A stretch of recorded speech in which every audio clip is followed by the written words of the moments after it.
All right. Hello, everyone, and hello, Mark Charles. Um, Hello there.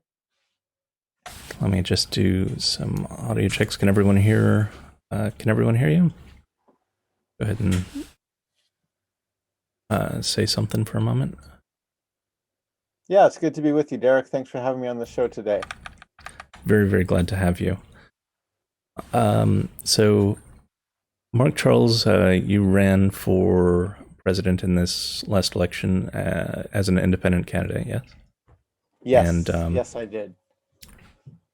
so I figure a good place to start would be just a real basic, tell a bit about you and your background, where you come from, like what sort of work you've done in the past, and how you got into politics in the first place. Okay.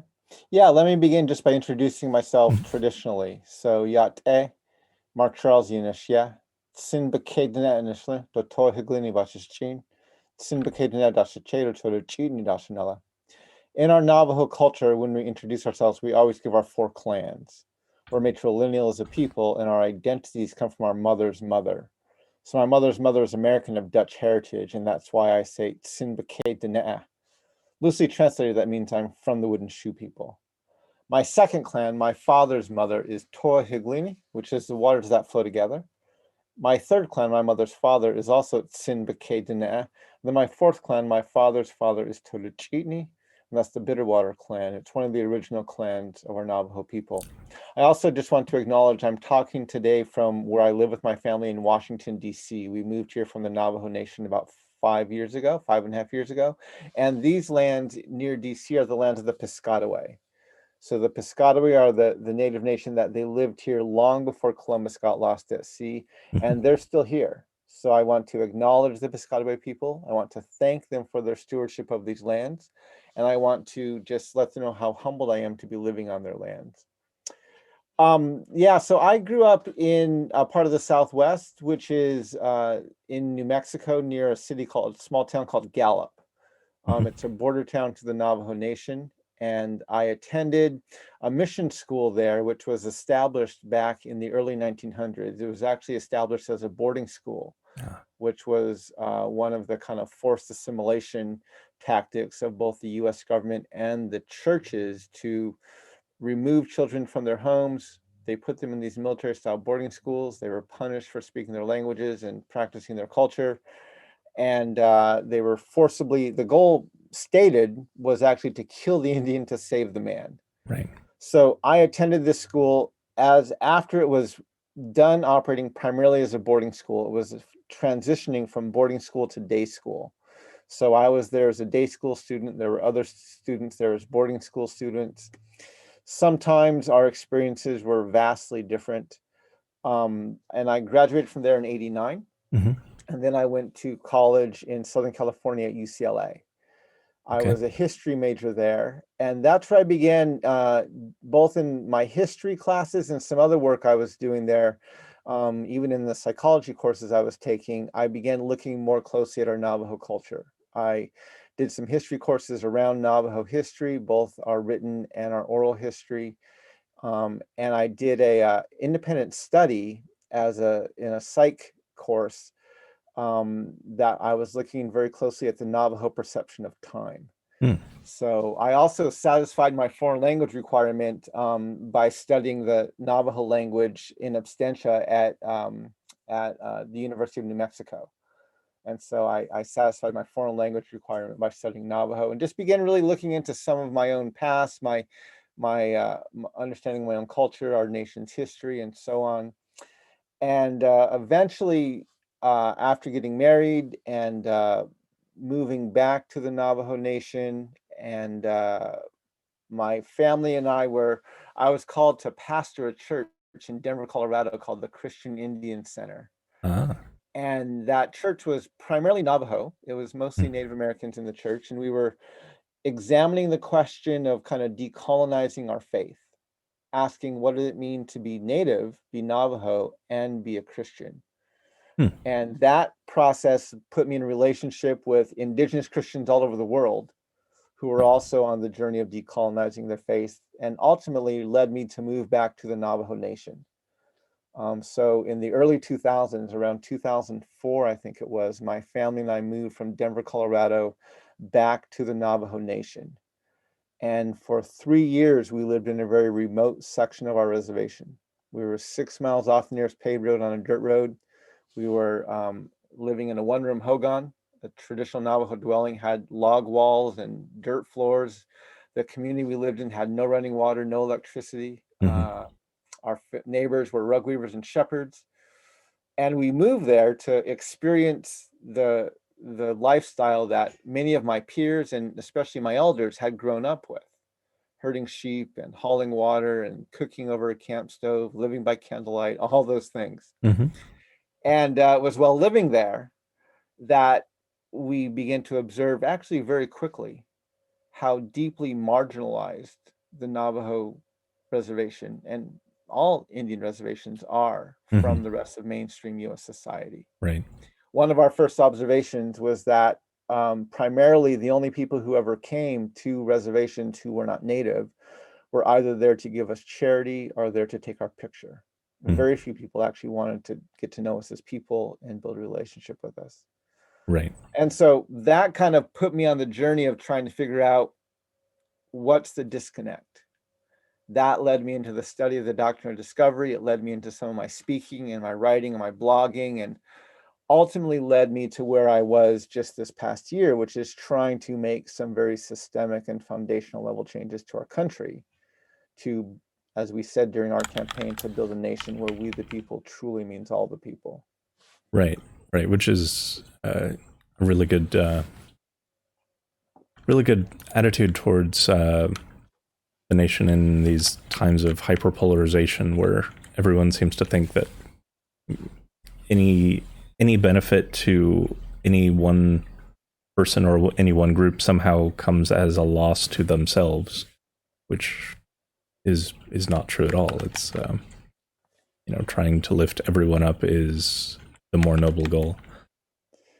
Yeah, one of the things we were really trying to change in our campaign was to get our nation to look at the foundations of our country. So one of the things I write about frequently, in fact, I published a book on this about a year ago. It's called Unsettling Truth, the ongoing dehumanizing legacy of the doctrine of discovery. So that doctrine is essentially a series of papal bulls, or edicts of the Catholic Church, written between 1452 and 1493. It's the church in Europe saying to the nations of Europe, wherever you go, whatever land you find not ruled by white European Christian rulers, those people are subhuman and their land is yours to take. So that's the doctrine that allowed European nations to go into Africa, the continent, colonize the peoples there, and enslave them. They didn't think they were human. It's the same doctrine that let Columbus, who was lost at sea, land here in the US, even though this land was already inhabited by millions, even tens of millions of people, and yet they claim to have discovered it. The first sentence of our book is, you cannot discover lands already inhabited. You can steal those lands, you can conquer them, you can colonize them, you can't discover them unless your view of the people there is that they're not human. Right. So that view gets embedded into our foundations. Our Declaration of Independence, 30 lines after the statement all men are created equal, refers to natives as merciless Indian savages.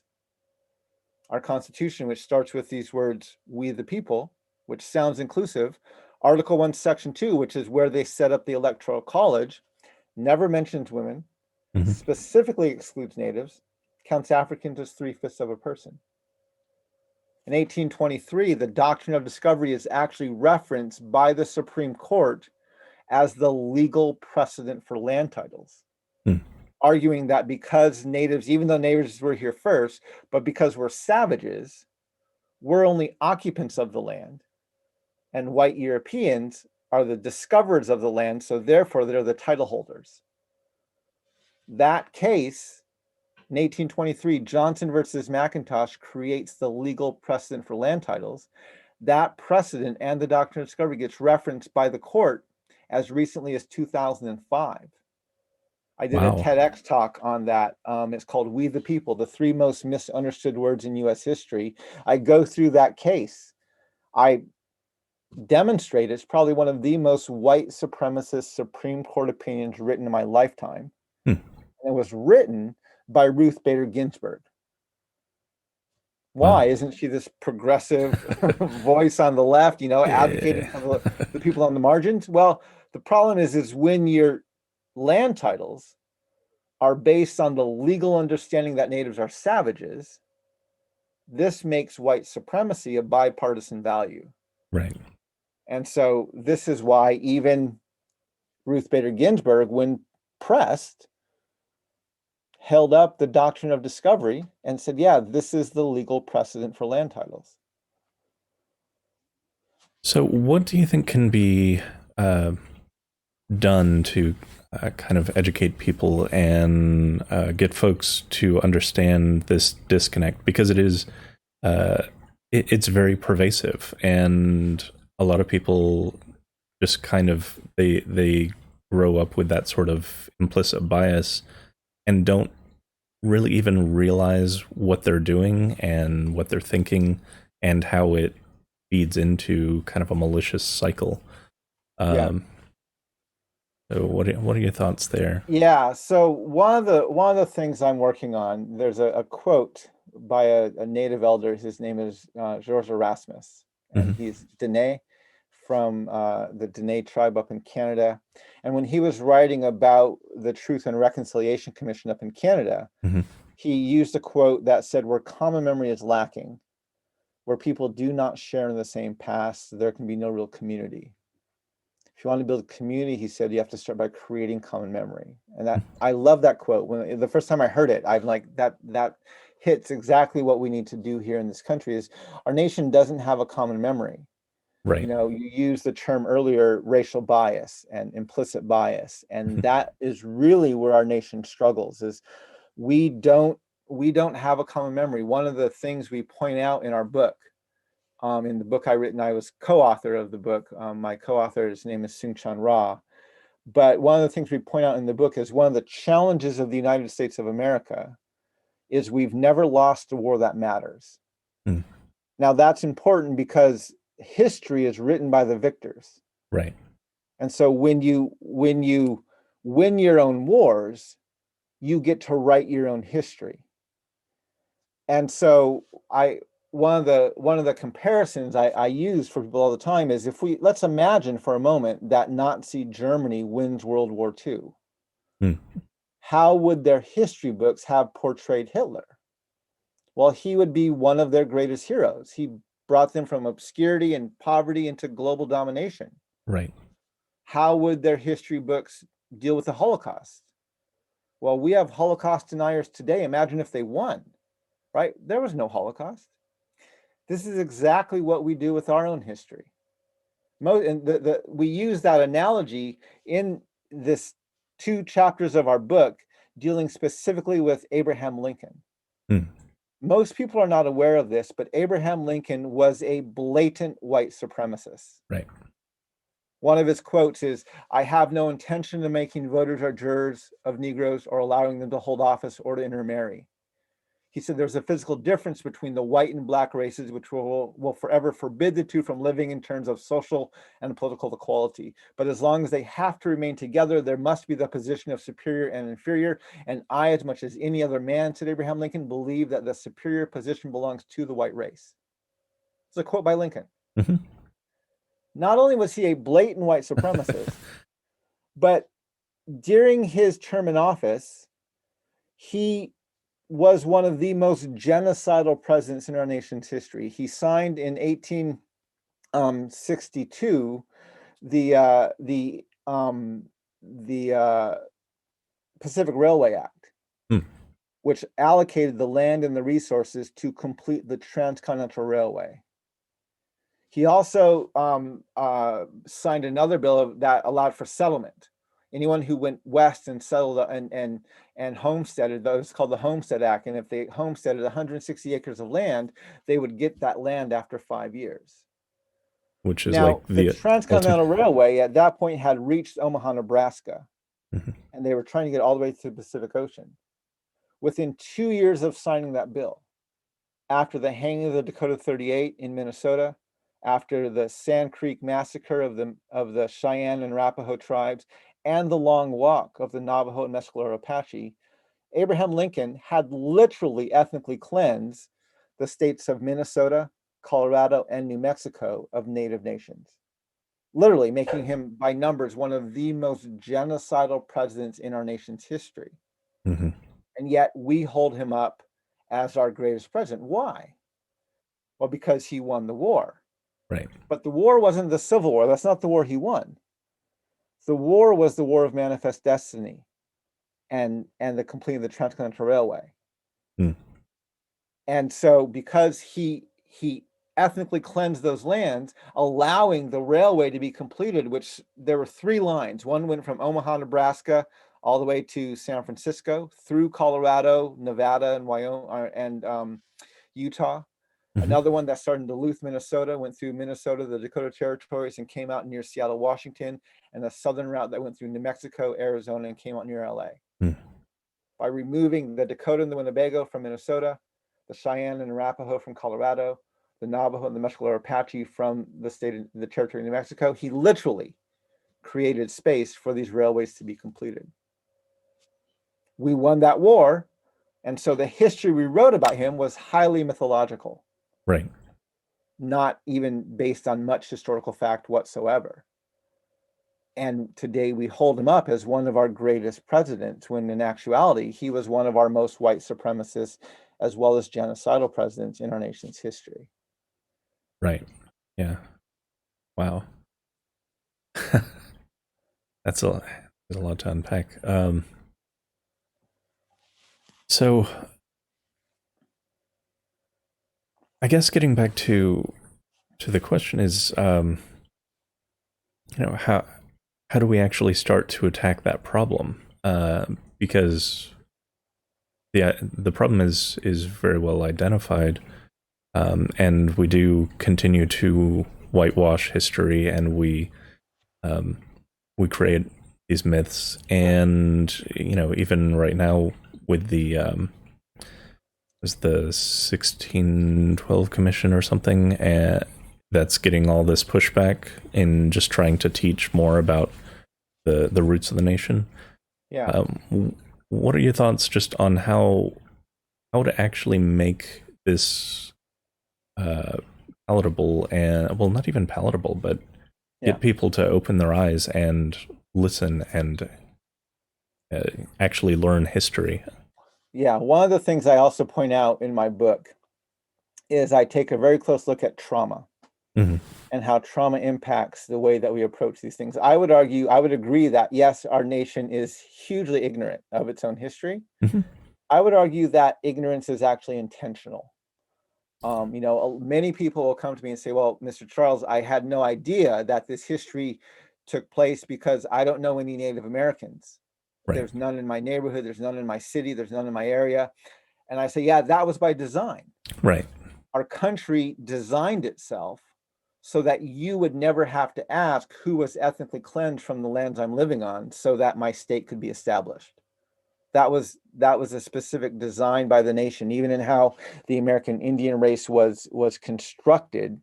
And so one of the things I look at, and when I talk about trauma, most people are aware of what's called PTSD, or PTS, post-traumatic stress, or post-traumatic stress disorder. That's an individual diagnosis, and it affects a person mentally, physically, emotionally, relationally. It's kind of this all-encompassing condition, but it's an individual diagnosis for someone who's experienced a horrifying event. So they're in a battle, they get assaulted, they're in a car accident, something happens to them for a single moment, and they get post-traumatic stress, or even a PTSD, a post-traumatic stress disorder. And it has this multi-layered impact on who they are as a person, physically, mentally, emotionally, relationally. There's another type of trauma known as complex PTSD. So complex PTSD is very similar, but it doesn't come from a single event. It comes from a series of events. So if you get PTSD from being assaulted, you would get complex PTSD from living in an abusive relationship. Okay. If you get PTSD from being in a battle, you would get complex PTSD from living in a war zone. Now, psychologists have observed that symptoms of a complex PTSD are actually passed down from one generation to the next. The science of how that happens isn't exactly known, but they do observe the symptoms in the children and grandchildren of people who've experienced a complex PTSD. Hmm. Now, there's a third trauma outside of that known as historical trauma. Historical trauma was first observed in the Native community, and historical trauma is not an individual diagnosis. It's actually how psychologists understand the deep dissatisfaction that takes place in a broader community. Okay. So you see it in Native American communities after boarding schools, Indian removal, things like that. You can see it in African American communities after Jim Crow laws and segregation, mass incarceration, and slavery. You can see it in Japanese American communities after the internment camps. You can see it in Jewish communities after the Holocaust. And it creates this condition called historical trauma. Mhm. So I refer to historical trauma as a multi-generational communal manifestation of a complex PTSD. So if you have PTSD at an individual level, you have historical trauma at a multi-generational and communal level. By understanding the PTSD, the complex PTSD, and the historical trauma, I can prepare myself to work within those communities. So if I'm going to teach or talk about these topics in a Native community, I can be aware of the people who are traumatized by being boarding school survivors. Mhm. I can be aware of the trauma that exists in their children and grandchildren from the history of boarding schools, and I can be aware of the trauma in the whole community that came from this communal manifestation of that trauma. Mhm. I can do the same thing if I go into an inner city African American community or any other environment like that. I can prepare myself because when you deal with traumatized people, right, you can trigger a reaction, and that can create challenges for continuing your work if you trigger a psychological reaction based on a trauma. So the more Right. you understand the trauma, the better you are able to adjust and handle what you may be triggering or the reactions you may be getting because you understand the root of what's there. So as I was teaching this history, and I've been lecturing on the doctrine of discovery for probably close to 7 to 8 years, writing about it, speaking about it, giving lectures all over the country about it. I was observing these traumas within these triggers within our marginalized communities. But I was also observing reactions within the white community. Mhm. And I wasn't able to put my finger on what I was triggering in the white community, but it looked very similar to a trauma-like reaction to me. Hmm. And I met with some colleagues who work in the psych field, and I was trying to figure out what am I observing within the white community. And anyone who's tried to work within around issues of race and racism and white supremacy knows that yes, you will get some reactions from people of color and people on the margins, but you will also get very large reactions from white people. Right.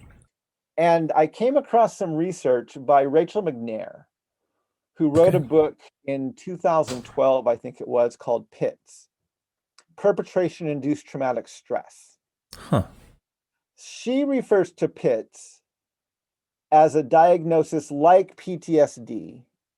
And it's the same, she said it's the same, very similar symptoms and everything as PTSD, except if PTSD afflicts the victim of a horrifying event, Ptsd would afflict the perpetrator, the Ah. person who caused it. Okay. She actually looked at a very comprehensive study on Vietnam veterans. She looked at this quote by Socrates, who said, "The doer of injustice is more miserable than the sufferer."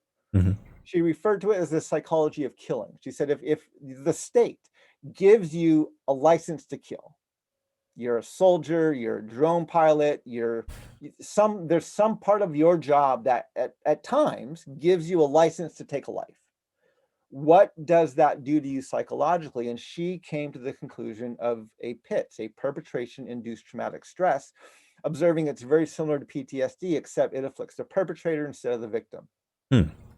So once I saw her research, I was able to create a theory or just hypothesize that if PTSD has a multi-generational communal manifestation of a complex nature that we would call historical trauma, it would make sense that PITS would also have a multi-generational and communal manifestation of a complex nature that might be afflicting white Americans. Hmm. Again, because you can't build a nation on 500 years of dehumanizing injustice without traumatizing yourself. Right. And so this, the first symptoms of trauma is shock and denial.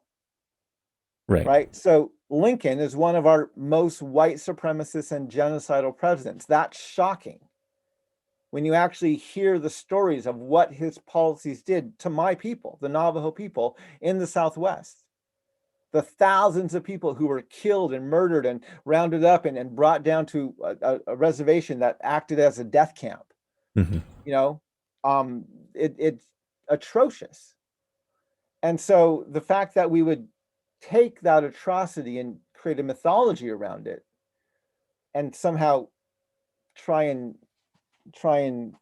whitewash it. Yeah. This now makes sense when you understand you're dealing with a traumatized group of people and they're in a state of shock and denial. Right. And it's difficult for them to move past that. And so this, by understanding white Americans as another group of traumatized people, not victims of trauma, they're not victimized by trauma, but they experience trauma because of the history that they're standing on. Right. So when you look at a lot of racial dialogues, in most racial dialogues, white people are put in one of two camps. Either they're racist or they're fragile. After the lynching of George Floyd, one of the best-selling books in the country was by Robin DiAngelo, a book called White Fragility. Now, the challenge with classifying white people immediately as either racist or fragile is problematic. If you are racist simply because you lack pigmentation in your skin, that means anytime you disagree with me or say something confronting me, I have to treat that as a threat. I either have to oppose it or I have to defend myself against it because white people are racist. So I need to treat the whole demographic as racist. If white people are fragile, it means every time something comes up, I have to smooth it over. Robin DiAngelo has some great insight into, I think, the psyche of white America. But it's the paradigm of fragility that I find problematic because it almost requires a certain response, which is to smooth something over. For example, if I'm helping you move and you have a box and it's marked fragile, I have two choices when I see that box. I can trust it. Okay, something in here is fragile. So I'll pick it up gently and put it in the truck very gently. Or I can say, no, I saw him pack that box. There's just blankets in it. It's mislabeled. And I can just disregard it and throw it into the truck and not care, not realizing your china you put at the bottom of the box underneath your blankets to protect it, which I've now intentionally broken. And so that paradigm of fragility or of racism, I don't find very helpful. I found by understanding white people, not as racist or as fragile primarily, but as traumatized, it allowed me to continue working in spite of some of their efforts to derail what I was trying to do. When you understand someone is traumatized, and because the first symptom of trauma is shock and denial, usually it's your friends, your families, your coworkers who see your trauma before you do, and maybe they convince you to go to a counselor. So if you go to your counselor and you're still in the state of shock and denial, your counselor is asking leading, probing questions, is trying to get you to talk in an open-ended way because they're looking for your triggers, right? There's a disconnect between your psyche and your reality, and a trigger will make a connection there, and they're looking for those. So let's say you're sitting there talking, and for whatever reason, butterflies are your trigger. So as you're talking, there's an open window and you see a swarm of butterflies fly by, and you begin to get, your adrenaline starts flowing, you get short of breath, you get tense and on edge, and maybe you have some outburst or reaction to those butterflies. Now, if your counselor's worth their salt, they're not going to slam the window shut, close the drapes, and promise to exterminate the butterflies tomorrow. No, they'll make sure you're safe. They'll make sure they're safe. They'll let you have your reaction. Mm-hmm. And then either that session or the next one, they will come right back and say, so let's talk about butterflies. Right. Right? I mean, that's what makes counselors so annoying. They find your triggers and then they want to talk about them. So now you can get down to the heart of the matter, which is what is causing this reaction. Mm-hmm. So because we treat white people as either racist or as fragile, we never have a discussion about the cause of the problem. By understanding white people are traumatized, not victims of trauma, but still experiencing symptoms of trauma, I can make sure they're safe, make sure I'm safe. And then when the episode's over, the adrenaline stops flowing and we're in a better state of mind, I can say, well, we should talk about that. Mm-hmm. Why did this mention of Lincoln bring such an outburst? Why did pointing out what the Declaration of Independence say bring such an outburst? Why did, and that's where we can begin to have a discussion about what I would say is at the heart of the matter. And so by understanding white Americans as another group of traumatized people, it's one of the most effective tools I've developed to prevent white America from derailing the work I'm trying to do and the conversations I'm trying to start. That's very, very insightful. I had a number of very positive feedbacks from chat on that. So, yeah, that's a very interesting perspective. I'm gonna have to go and watch some of your talks on this, I think. Yeah, I speak on it frequently. It's in there's 2 chapters in my book on trauma, specifically looking at from my own experience as well as from a lot of what I just observed and laid out for you. But yeah, it's something, again, it's probably one of the most effective tools I've been able to develop to make sure that we can keep this conversation moving forward. So I want to shift gears slightly and talk to you about your presidential run. And your plans from here. So first, the presidential run itself. Obviously, anytime someone runs as a third party or independent candidate, because of the nature of how we have a very anti-democratic system, there's pushback from folks saying that you're a spoiler vote. What are your thoughts on that in general? Yeah. So when I was thinking about running for quite a while. When I made the decision to finally run, it was deciding what party would I run in and how would I try and do it. The goal of my run was I wanted to deal with things at a systemic level. To probably highlight that most clearly, I was listening to President Obama's final State of the Union in 2016. And he was kind of lamenting the divisiveness that he faced during his 2 terms in office. And in that State of the Union, he was calling our nation to what he called a new politics. And he quoted the Constitution. He said, "We the people. Our Constitution begins with these 3 simple words. Words that we've come to recognize mean all the people." Now, that sounds beautiful. And he got a fair amount of applause for that line. Right. But as I sat there listening to him in my home, I said, when, Mr. President, when did we make this decision? The founding fathers, who called natives savages and excluded Black people from being fully human and natives from being included, they did not believe we the people meant all the people. Right. Again, Abraham Lincoln, blatant white supremacist, genocidal president, did not believe we the people meant all the people. As good as the civil rights movement was, it did not get us to we the people meaning all the people. Right. Donald Trump does not believe we the people means all the people. So I said, your sentiment's beautiful, but when did we make this decision? Problem is, we've never made that decision. Right. We've never corporately decided as a nation that we wanted to be a place where we, the people, actually meant everybody. And so part of my campaign was I was campaigning to call the question. I was campaigning to say, let's make a decision. Do you, and I asked this in the announcement video on our website, our campaign website, markcharles2020.com, the website's still up. Mhm. When I announced my campaign at the end of May in 2019, I made the intentional decision to have a 9-minute announcement video because I was adamant that we have to start a conversation, Mhm. not a soundbite. And so we released a 9-minute announcement video. And in that announcement video, I asked, do you want to live in a nation where we, the people, includes everybody? If you do, then we have to address our foundations. We have to deal with our Declaration of Independence. We have to deal with our Constitution. We have to deal with our Supreme Court case law precedents. One of the challenges I gave to people is, if you truly believe our Constitution was written to protect everybody, gather together a diverse group of people on the Zoom call that includes women, includes natives, includes African Americans, and read the document out loud.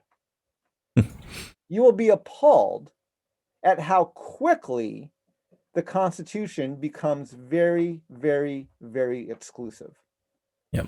If you read the Constitution, there are 51 gender-specific male pronouns in the Constitution. 51 he, him, and his. Mm-hmm. Who can run for office, who can hold office, even who's protected by the document. There's not a single female pronoun in the entire Constitution. Article 1, Section 2 specifically excludes natives, counts Africans as 3/5. Literally, that leaves in 1787 white men, and it was white landowning men who could vote. The 13th Amendment, which most people think abolishes slavery, actually states neither slavery nor involuntary servitude except as a punishment for crime, whereas the party has been duly convicted shall exist. Doesn't abolish slavery, it redefines and codifies it under the jurisdiction of the criminal justice system.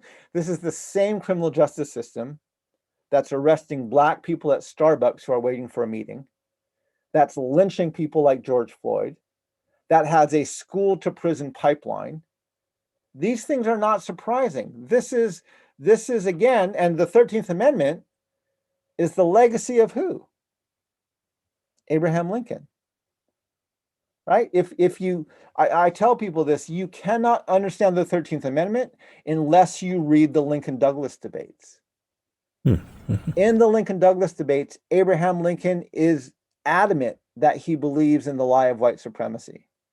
Absolutely adamant. Right.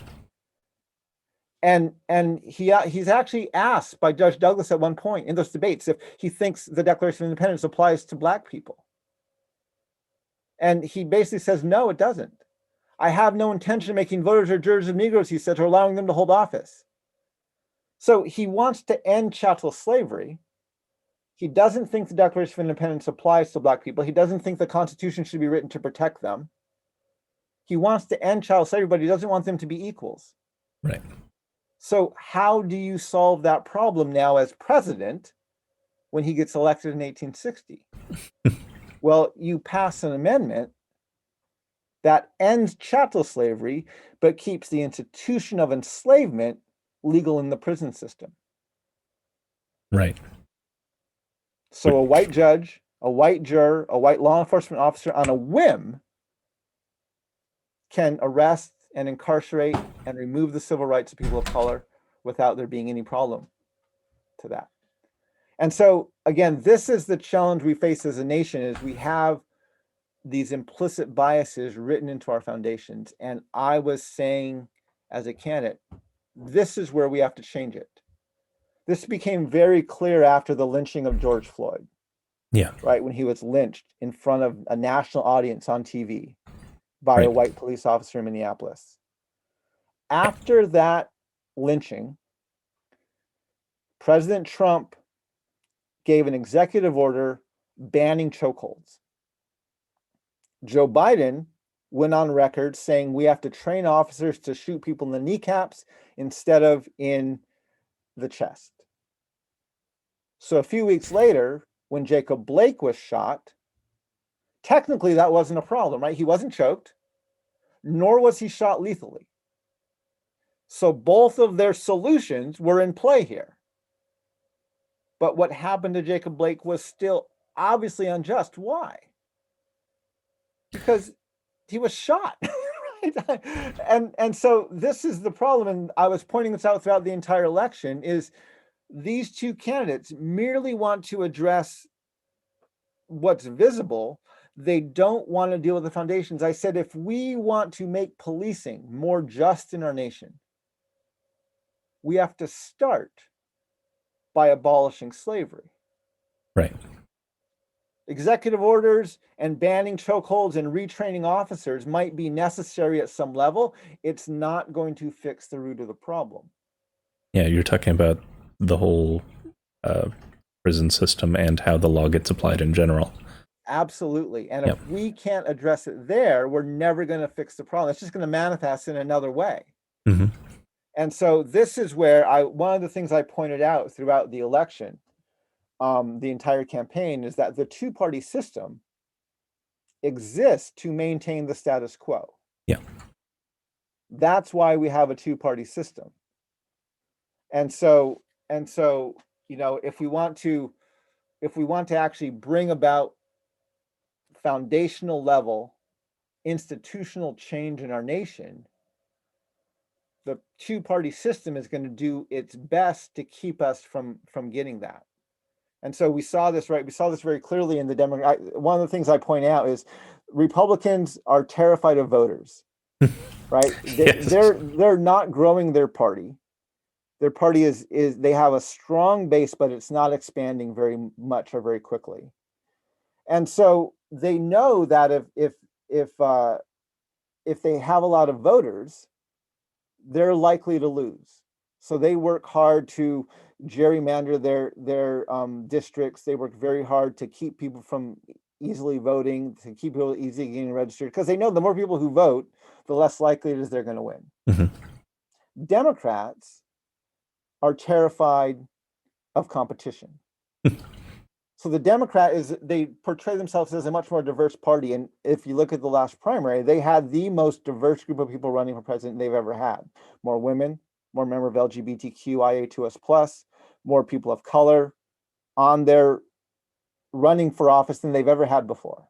Right.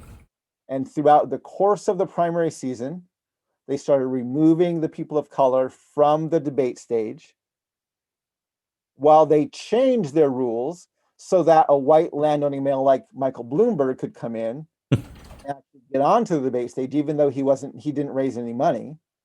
Right. So they're moving people of color off the stage and creating room for white people to come in. And then eventually they whittle their whole platform, their whole party down to the most status quo white landowning male of the entire group, who even his own wife, right, Dr. Jill Biden, during the primary said to the voters, your candidate of this diverse group may be better on the issues than Joe is. But you have to look at who's going to win, she said. And so we have this, so what happens is the Democrats, they start with a large diverse pool of voters. They whittle it down to the white landowning male from the 1%. And then they're terrified of competition because their base is not going to see themselves reflected in the candidate that they've chosen. So they have to work hard to keep third-party independent candidates off of the ballots. Mm-hmm. So the Republicans are suing after the vote to discount voters. Democrats were doing their legal dirty work before the election to keep candidates off of the ballots all around the country. So both parties are, again, they're terrified. One's terrified of voters, the other's terrified of competition. And they both do the similar type of dirty work. They just do it in different ways, right, and at different points in the election. Yeah. So While since we're talking about the parties, I am curious of your opinion on. Uh, I'm going to butcher the pronunciation of this. Representative Haaland. Deb Haaland. Deb Haaland, yes. Yes. And her apparent appointment into the Biden administration. Yeah, so she was nominated to become Secretary of the Interior. Yes. She is a representative from the state of New Mexico. She is from one of the pueblos there, Native American woman. Mhm. I really like Deb. Mhm. She has been working hard to bring about change, and I fully support her nomination. One of the challenges so let's just say, let me say that first. I completely support Deb Haaland's nomination to become the Secretary of the Interior, and I'm glad that Joe Biden nominated her. Okay. The But challenge, I would say, is she is now serving under a president, or if she gets confirmed, she will be serving on the cabinet of a president who has promised he is not going to make systemic change. She'll right. be serving under a president who has promised he is not going to do anything to disrupt the economy or do anything at a foundational level about policing or anything else. And so this is one of the challenges, right? When I was running, I would get asked about cabinet picks frequently as well. Mhm. And one of the things that I said, and is in my administration, I would love to appoint a Native American as my Secretary of State. Right. The reason for this is we've seen, and it's very evident, how our systemic racism and white supremacy written into our foundations has affected our domestic policies. We see it in our policing, we see it in our income inequality, we see it in our schools, and all these other ways that we see it manifest there. Mhm. It's naive to think that it could have that much impact domestically and not impact us in our foreign policy. Oh, So for if you sure. look at who are our closest allies, even our NATO allies, right? Well, they're all colonial nations. Mhm. And so at some point you have to ask, what are our shared values with our closest allies? At one point, not only did many of our allies claim to have discovered lands here in North America or South America, but they colonized most of the world. Yeah. And so just like we have to have a common memory domestically about our own history, we have to create a common memory globally, Mm. especially with our allies. So we don't only need to confront countries like China and Russia and Iraq and Iran and all these other nations, North Korea, with their histories. We have to have some very tough conversations with our allies about what are the values we actually share together. And so I would be thrilled to have the primary ambassador of our nation to be someone from the Native community, someone indigenous to Turtle Island, who brings a different memory into global history, so that we can start having the conversations we need to have, not just with our adversaries, but with our allies and the colonial history and values that we share with them. I like And that. so this is, so there's so many things. I hope that Deb Haaland has great success as Secretary of the Interior. Mhm. I fully support her nomination.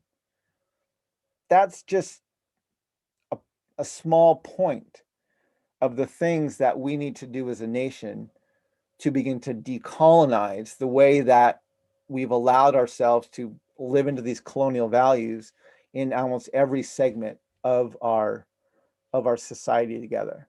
Right.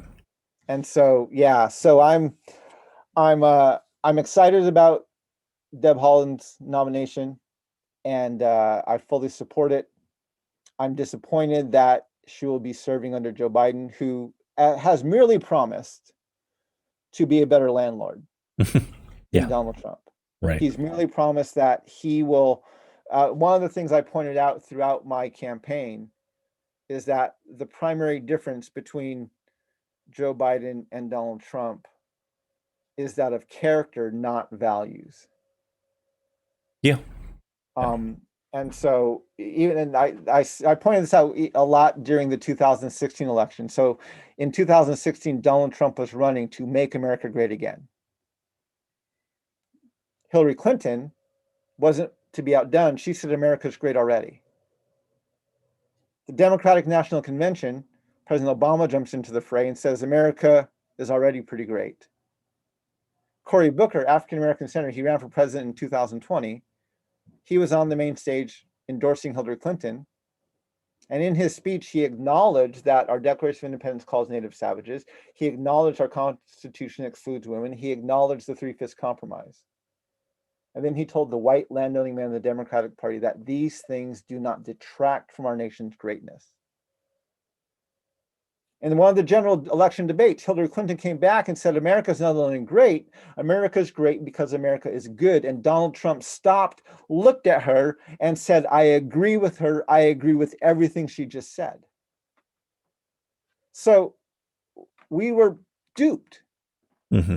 We thought that election was about racism versus anti-racism, equality versus inequality. But if Donald Trump wants to make America great again, and Hillary Clinton says America's great already, they both agreed our past, our history, our foundations were great.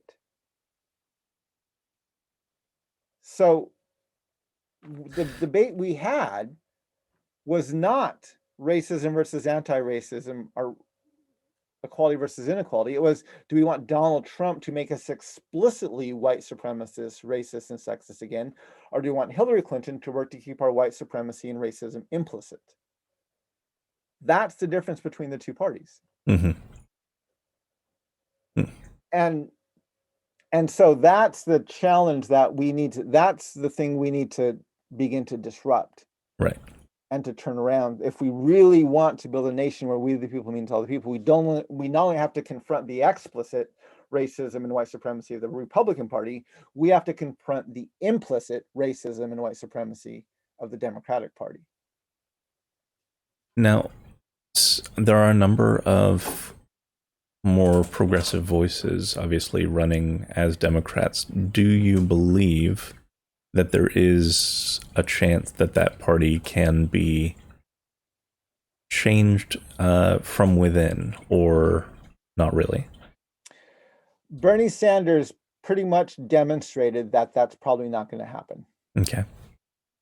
Right. He is a true independent, or he used to be. He ran in 2016 for president as a Democrat because he wanted his message to be heard. Mm-hmm. But anyone who knew anything about politics knew 2016 was Hillary's year. Like, you knew that. Mm-hmm. So Bernie knew he was running a protest campaign. He knew he was not going to get nominated, but he ran anyway because he wanted his message to be heard. Right. He found, I think, more support among millennials than he expected. And by the time he realized his campaign had traction, he was now stuck running in a party that was never going to nominate him. And his supporters were very soured by what the Democratic Party did to him in 2016. Right. In 2018, he went back as a senator and got reelected as an independent. Mm-hmm. And then in 2020, he came back again and ran as a Democrat. Again, the Democrats in 2016 had seen the Republican Party get co-opted by Donald Trump. And there was no way they were going to let their party get co-opted by a progressive like Bernie Sanders. Mm-hmm. And so, yeah, I have and that's why I ran as an independent. Mm-hmm. Because, and there's other ways to look at this. If you look at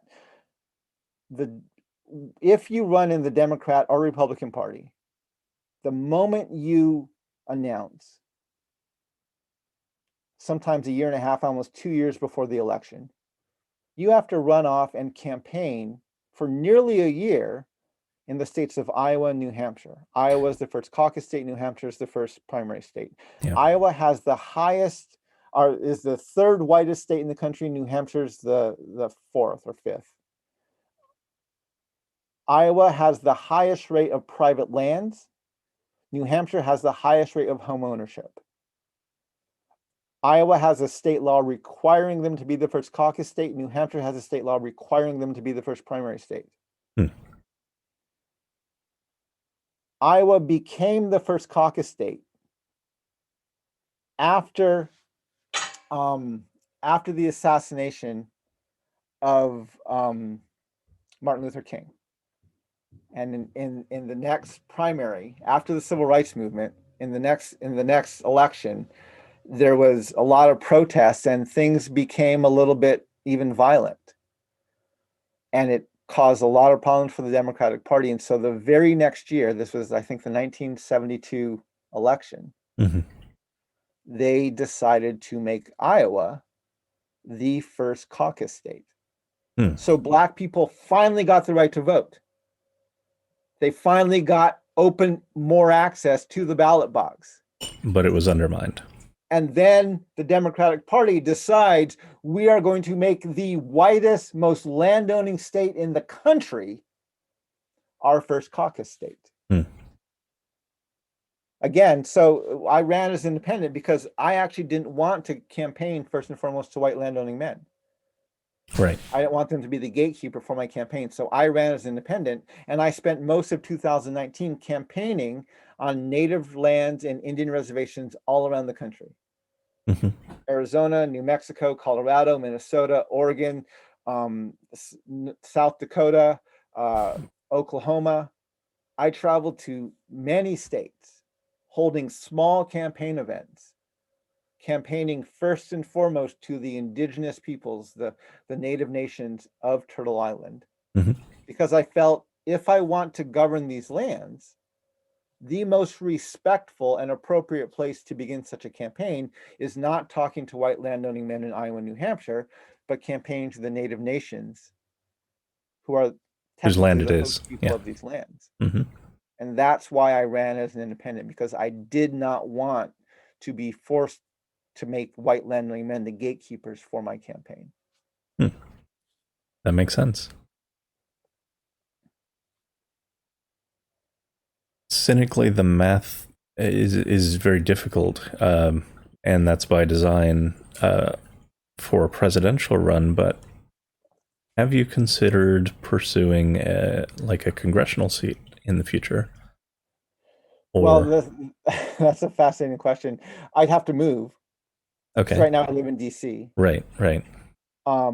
And so I'd have to move because DC does not have representation, at least voting representation, in the House or the Senate. Which itself is a problem. Which is a problem. And even where I moved from, right, the Navajo Nation, which is the largest land reservation in our country, is 26,000 square miles. Larger than several states. If it was a state, we'd be the 10th largest state.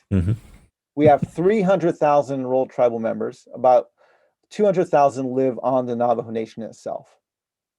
And yet the Navajo Nation, because it sits in the Four Corners, does not contain a whole congressional district within any of its borders. It's only a part of congressional districts anywhere else. And so again, the thought of representation, I could move back to our reservation in Arizona, but I still would not be able to represent my nation. I'd have to, And so this, one of the reasons I'm running as for president is because I really believe that to deal with the issues our nation has to deal with, we have to deal with them at a very high level or a very low level, very foundational level. And even if I became a Congress member of the House or the Senate, I would still only have a single voice, and I would not be able to make the kind of changes we actually need to address here. And I completely believe that politics is a cesspool. So if I chose to climb the ladder to become president by wading and living and swimming in the cesspool, I, by definition, would become corrupted. Like you can't be a part of the system without allowing it to corrupt you. And so that's one of the reasons I made the choice to run for president, bypassing all the other layers, because I wanted to address things at a level I think you can only address from a presidential level. And I didn't want to stain myself Sure. by swimming in that cesspool for longer than I needed to, or longer than was necessary. So yeah, so now that I obviously we didn't win, and so I'm looking at the moment of what we need to do to we didn't win, but we did gain a lot of support. I was one of the highest third-party independent candidates in terms of fundraising in the entire race. Other people had more money than me, but we fundraised more than almost everyone else except for Joe Jurgensen and Howie Hawkins from the Green Party and the Libertarian Party. Mm-hmm. We were one of the highest fundraising third-party independent candidates in the entire race. We raised, and again, that's not a massive amount, right? We raised about $150,000. Mm-hmm. But we now have a national network of people who have supported our campaign. And I think one of the things that really excited me about this election and about the campaign we ran was, yes, the numbers were small, but the enthusiasm of the people who joined us, even just a few days before the election, like going into the last week of the election of the campaign, we had people learning about our campaign for the first time. Mm-hmm. And they were calling us up. And one of the things they were most surprised by is they said over and over, how have I never heard of you before? Right. You are addressing things that absolutely our nation needs to talk about and needs to deal with. Nobody else is talking about these things, and yet you're not getting any press. How have I not heard of you this entire time? And yes, the media was absolutely not only intentional about ignoring us, but they literally wrote us out of events. We would attend events. I would be at events on stage, and they would write me out of the event and not even report that I was there. Wow. And then when we called them, we had ones where we actually called a reporter and said, "Hey, you wrote a story about an event, and you said that the only people at the event were these ones, and I was there in person as well." And the report said, "I'm not going to change it." Again, Wow. this is just this, and this is, yeah, there's a whole other area of conversation we can go into about that. But that was what people were most surprised by, is how have we never heard of you? Because the people who took time to listen to what we were talking about, who joined our live streams, who listened to our videos, who I started doing a thing called my second cup of coffee. Mm-hmm. Maybe the last 2 or 3 months of the campaign. I'm still doing them today on my YouTube channel. Maybe twice a week, I call it my second cup of coffee, where I sit down mid-morning, late morning on the East Coast and drink my second cup of coffee and kind of talk about whatever political issues or other issues are going on around the nation at that time. And it's just a time to kind of go a bit deeper on some things. I actually did one this morning talking about the stimulus bill that President Trump is doing his best to blow up right now. Yeah. But yeah, we so take some time to talk about that. But the people who listened to our campaign, they would come back and at the very least would acknowledge we had a very solid platform. Mm-hmm. If not outright say, I have to vote for you. Like, how can I not support the things that you're calling for and the issues that you're taking a stand on? Right. And so it was very encouraging to see the number of the people who did take time to listen to us actually became not only supporters, but often very excited about supporting our campaign and helping us to get to where we are. And so we're definitely looking over what can we do over the next 2 years. And I'm very much considering another run in 2024. If I do it again, most likely I would do it again as an independent. Mm-hmm. But yeah, we definitely built some momentum, and plus I learned a ton. I will admit there were a lot of things I was not aware of about the process of running that we became very aware of throughout this last 18 months. And yeah, I think there's a lot of things we would do differently, a lot of things we would build on.